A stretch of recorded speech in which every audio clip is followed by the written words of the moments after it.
Welcome back to Warriors Weekly. Now, Tim Roy's Journal. Welcome back to the Journal. As you know, exciting times around the Golden State Warriors. The owner transfership taking place on Friday, November the 12th, and everyone's very happy about that and look forward to a bright future. But the question today comes from Michael from Yountville, who wants to know, how will this impact the players? Well, Michael, as you know, we like to take our cameras and microphones where you can't go, so we went down the locker room and asked some of the players about the impact of the new ownership. It's a great question. I think I met Joe Lacob and Peter Gruber. They're great guys. They're very, enthusiastic about the new opportunity that they have. And you can tell just by the fan reaction of the game, when I guess their unveiling of the ownership, that the fans are excited too. And I know there's going to be, hopefully, keep moving in the right direction, and they'll, do what they can to help us get where we want to go. I think it's great. You can see a lot of things already changing, and last Friday it became official, and you saw how much ovation they got last night at the game, and I think all the fans and everybody else is really happy too. So you can see that they're really great basketball fans. That's the most important thing, and you can see this organization is going up and playing better, and we have a lot of new people here and doing well. So it's good to have them. I think, we all knew it was coming, and eventually we can finally, me as a coach, can finally get a chance to be around those guys and communicate and talk with them. Everything has been from a distance or through a second or third party, but now it's good that they've laid out a plan of how they want our team to look and how they want to play, and then we just keep building from there. So we have a clear-cut idea where we want to try to go, the type of players and people that we want involved in our organization.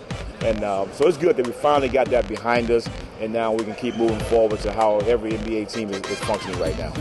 As you can tell, everyone is very excited about having Joe Lacob and the new ownership group in place for the Golden State Warriors. As always, go to Tim Roy's Journal, and you can fire your questions away at Warriors.com. Click on the blog squad or use the hashtag number AskTim to send your question to me via Twitter. And if your question is answered here on the Journal, you could get some Warriors swag, like maybe a new hat with the Warriors' new logo on it. Again, check out Tim Roy's Journal at Warriors.com. Hey, this is Montel, and you're watching Warriors Weekly. Now here's more with Joe Lacob and Peter Guber as we continue to get to know the new Warriors ownership group.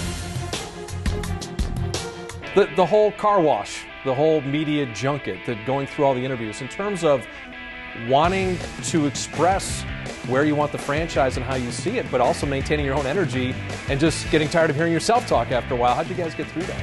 Oh, I think it's fun. I mean, this is not work. This is almost fun. I mean, I've been a fan for all these years. I have a lot of these questions that everyone else has, I've had myself. And I would have that of me or of whoever the new owners were going to be. So I think totally prepared for that. I don't mind this part at all. I think it's you have to look at it as fun. And, we really just, once we get through all this, the really good, fun part starts, which is to go and build this team into something we all want it to be. And that's what we're really focused on. 107.7 The Bone. That is Van Halen and All Weight, the best rock on the radio on a Ta-Ta Tuesday. Paul, I never thought I would say this in this studio. All right.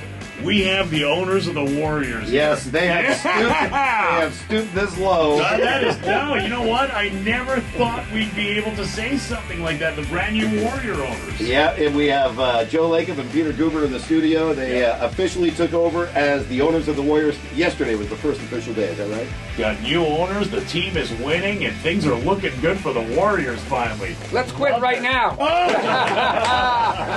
We're undefeated. Right. I like it. When did you get the idea to buy a basketball team in the NBA? Actually, Peter and I have been looking at teams for about a decade. Is that right? Yeah, a decade. We're slow on the draw. But about a decade, we've been looking. We looked at baseball.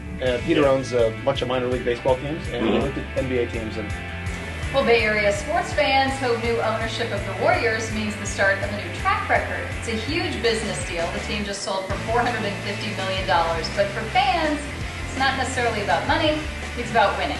So you play still, huh? I still do. In fact, I'm missing my Tuesday morning basketball right now, which is really. Yeah. I like success. Yeah. The idea is, if you really want to do something really well, and you really are in the entertainment business, this is the big stage. Yeah. Last night must have been amazing for you because I'm sure through this whole process there were a lot of highs, but to actually get out in front of the fans, did it hit home that, wow, we actually own the Golden State Warriors? I think it felt real. What do you think? Yeah, a little awesome. You know, you stand up there, there's 19,000 people, and they start cheering for you, and you say to yourself, wait a minute, we better perform, because otherwise this same crowd will turn very angry. So we won't have to live up to that now for the next number of years. 19,100. Oh, sorry, just want to make sure.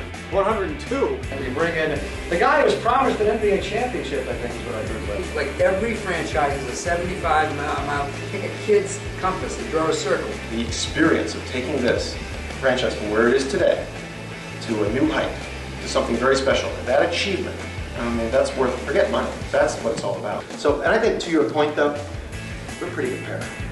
We are just naturally kind of feed off each other. We have very skills that are very similar. We also have a lot of complementarity between us. There's things that are very different he does that I do. I just think we're very good together. I think that one thing that rankled you a little bit is that this ownership group would have enough chips to play at the big table. You want to address that for a second? We, as an ownership group, certainly have the capacity, certainly have the capital. Our entire net worth or balance sheets of our ownership group is probably one of the largest in the NBA. So that is not an issue. The issue really is, are we smart enough? Are we good enough? Are we going to make the right decisions? Are we going to not make the wrong decisions? Very important to we don't want to make the bad decisions, because those are the ones in basketball that I think keep you from winning for a long time. So we need to make sure that we make the right decisions, that we carefully evaluate what we're looking at, and when the opportunity is there, we got to pull the trigger. We can't be risk averse, but we also can't make a bunch of bad decisions either. You've mentioned opportunity in terms of this market. 2 football teams, 2 baseball teams, 1 basketball team, incredible amount of passion, but also access to the Pacific Rim, almost a megapoly between San Francisco, San Jose, and Oakland. Was that appealing because this is a record-setting franchise transaction? Does a chicken have lips? I mean, of course it was appealing. I mean, how could it was seductive. It wasn't just appealing. I mean, think about that.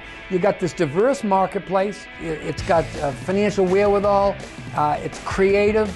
It's California. It's got all the bones to do some very special things.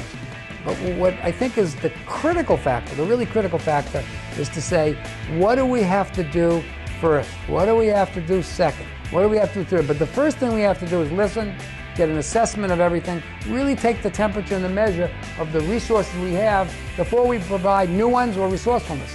Money doesn't play on the court. People do. Money doesn't make the management better. People do. It's the idea of the attitude, how we express it.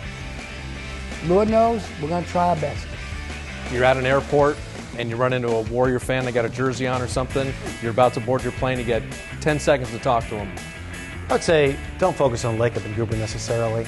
I mean, we're the guys pulling the strings, maybe. We're the guys with, controlling the purse strings, if you will. But the truth of the matter is focus on the team. Focus on the players. The product is what matters, and we think we've got a really great young core here. And we're going to build around that core. We've got something very special, team-oriented. Emphasis on defense, emphasis on rebounding. Completely different culture, if you will, in the basketball team and the entire organization. These are the things I think I want people to understand about the Golden State Warriors going forward. We want to be great. We don't want to be good. We don't want to be just relevant. We want to be great. And we're going to do our best to make us great. Thanks for taking the time. We appreciate it.